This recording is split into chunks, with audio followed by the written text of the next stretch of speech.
go. What's going, folks? Just checking in on my daily videos. I just wanted to make videos again. I just want to just keep repeating myself until, you know, eventually whoever catches this realize that I'm not making this because I want to be like everyone else making news. And so I just want to make it just because sometimes you just need to speak to someone that likes to talk about crypto. And I rarely come across people that are into it. When I do, I get so excited and I hang on to them. But I just want to just let people know out there, those who are into crypto, new, old, whatever, that, you know, there are people that are willing to listen, and I'm one of them. I'm willing to listen and share my takes and all, and all that good stuff. So, anyways, I made this video because there's an important point with Bitcoin pricing that is at a certain point where it's going to now determine the bull run, to confirm the bull run, which is the 4,200 mark, which a lot of people believe that if it passes it and holds it, it's going to go beyond that and hit almost the 56 area. So before all that good stuff happens, I wanted to show you guys what I have, roughly my bags and why I picked them, a quick summary why I got them, and just to show that you know, I'm not just BSing you guys. You know, I'm not here to make a video and then pretend I know it all, because I'm going to tell you the truth that I don't know it all. But I do want to just, you know, just be that crypto guy that just want to chat and just give takes. And, you know, if I'm wrong, correct me then, please, because I love to learn more about it. And again, you know, like all those other ones, like, you know, the typical thing to say, you know, not financial advice, and do your own research. So anyways, just to begin, I wanted to share that I was, just a brief summary of what I've been through with crypto, is that I watched Bitcoin for the longest time, and I hate to say this, but I was a chicken to invest early, even though I knew how to get it and I knew what was out there, but it just didn't seem too legit, and I was the one who didn't believe but yet still wanted to watch it. So that's why I understand those people out there that's probably saying they hate it. They're probably doing I did then. Like I didn't understand it, so I just pretended that I liked it, and that's where I was at. So I wanted to just give my take on it, and from there I saw it go up, and I was like, damn, I should have invested. And then it went down, and I was like, oh, okay. And then there was talks that's gonna happen again, so I got into it now, and finally got put my money into it, and since I was telling myself I missed the Bitcoin run, even though it did rally up higher after the first time around, after I rallied up, after a while, so I invested in Ethereum, and I was there for that run, so that was great. So then I was like, let me look into this more, and that's how I got into researching everything now, and started doing my research. And just to share with you guys how I research is that I obviously watch the YouTubers out there. I use CoinMarketCap. In CoinMarketCap, they have the news section in there, and that's the cool thing about CoinMarketCap. They actually link their app with other websites that will have news. So that's how I stay in tune. I also try to Google News, because sometimes when you look at the Google News, those are the ones who are pretending to know crypto, because, you know, they're trying to get the media involved. So I try to look at different takes, try to hear from crypto YouTubers, because they're very enthusiastic about it too. I even look at it as far as like a CNN standpoint to see their views. So I try to look at everyone's view. So I'm very open-minded. I try my best not to be biased and try to believe in one person. I like to look at everyone and then go from there. That's how I do my research in a nutshell. Anyways, just to share what I have, love it or hate it what I have. I did buy, I'm going to start, you know, some of the ones I kind of hoping for the best still. One of them was Kincoin. I bought it at the top, unfortunately, during the rush, because I believed that it was gonna be up there. They have an interesting ecosystem because they have a reward system, and then they have people spend it. So it's interesting how they're going to come about to it, but they explained it well in their white papers. But essentially what they're going to do is that the reason why they have, I think it's 10 trillion, 10 billion or something in there.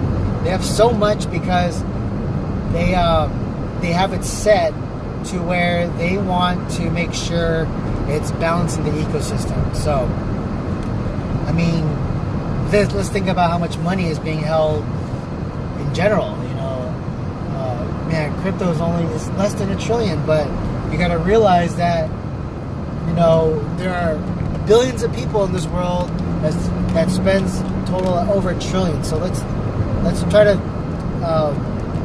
see the bigger picture of that. Why Kincoin did that. So I invested in them, and they just did their swap recently to their blockchain, and they have their developer camps and everything. So they're getting things going to see how the reward system goes. So honestly, this is the battle of finding the killer app now. So whatever developer is going to have their killer app, whoever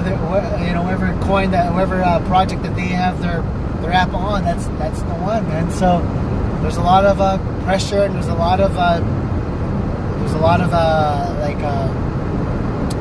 competition with developers trying to battle each other out with this. Anyways, that's the one for Ken, because I like how they're trying to integrate themselves into Kick. They're trying to like put their reward systems in anywhere they can possible. So that's what balance their payment system out. You know, they're gonna give rewards. So I know there was a huge question about, if they give rewards, why buy it?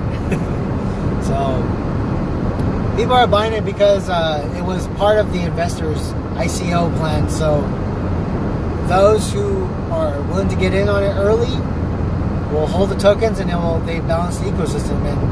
And obviously, the more people that want it, the higher value it becomes. And then you can sell it out. And when you sell it out, it balances the ecosystem again. So that's pretty much it in a nutshell right there. The next one I want to show that I have, I jumped out of it, unfortunately, recently, but I'm going to get back into it again.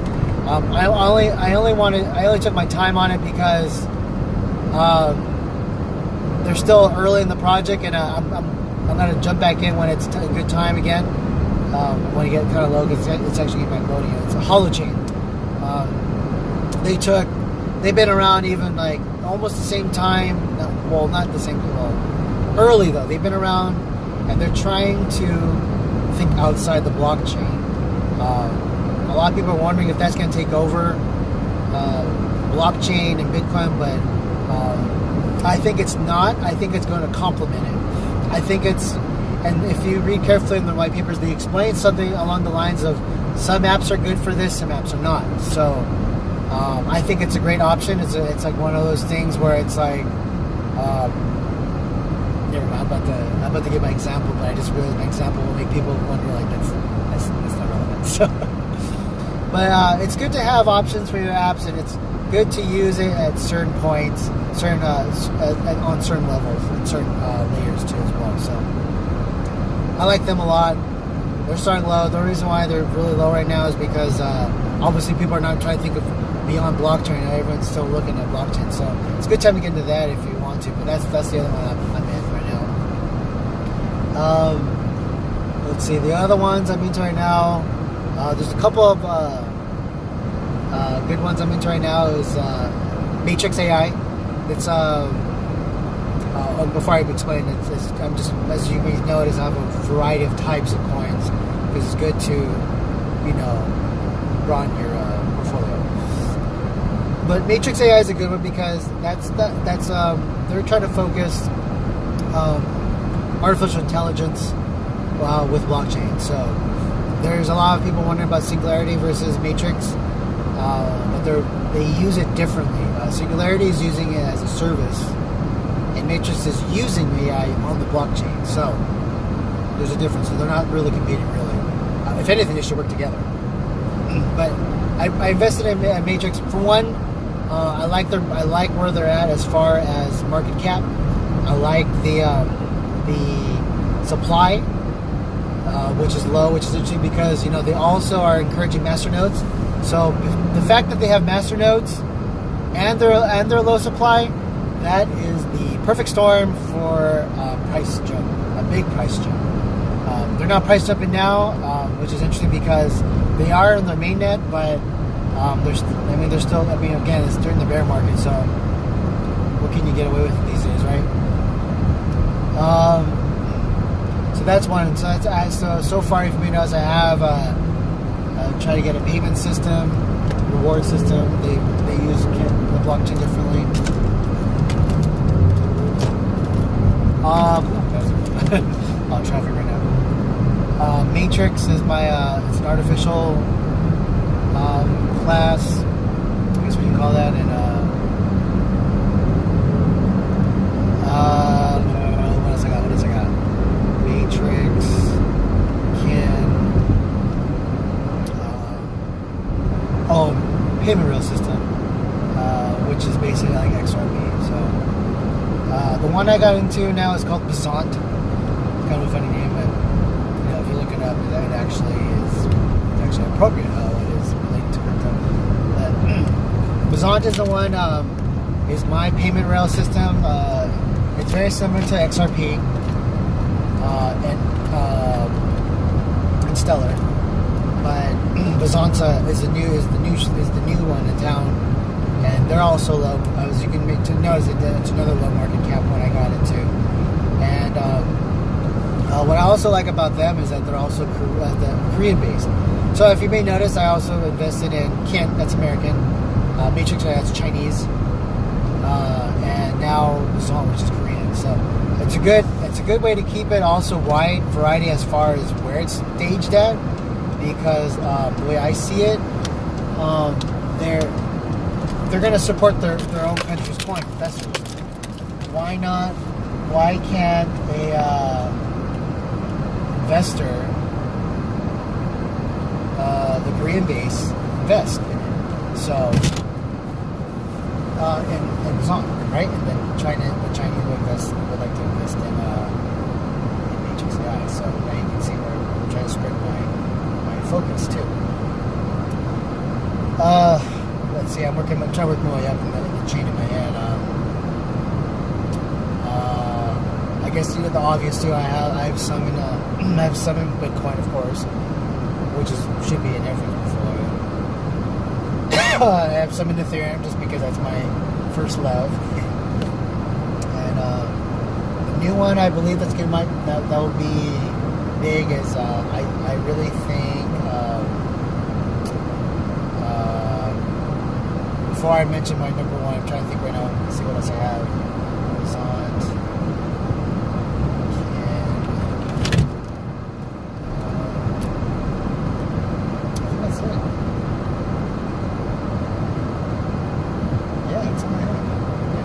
Well, the biggest one I want to get into is the one that's Cardano 88. I really like that project a lot. They are their team is amazing. Their white paper is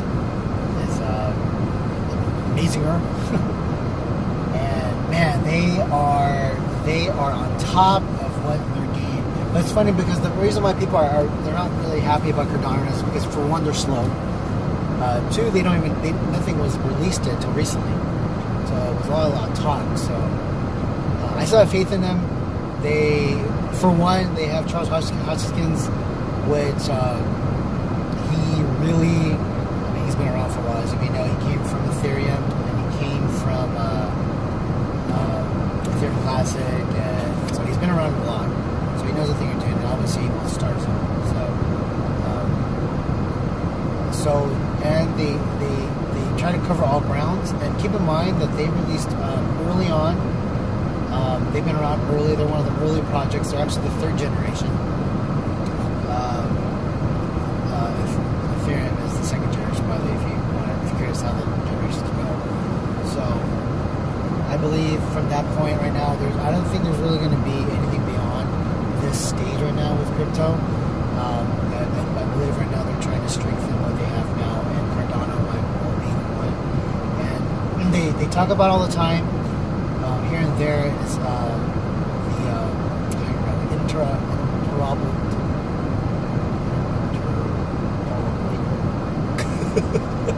Who's that word? Basically the one. Sorry. The interoperability. The interoperability. There you go. Gosh, it's basically the one that is making sure that cryptos can communicate with cryptos. That's the best part. We need to realize that we can't just be on our own. I believe that all these cryptos, even though we're in that weird separation phase right now, I think ideally we should all work together, and we can have our own. I don't care. Cardano, Ethereum, Bitcoin, all they should all just link together as one. And there's so many people in this world to go around, and there's no need to hog the glory, because the more people, the better.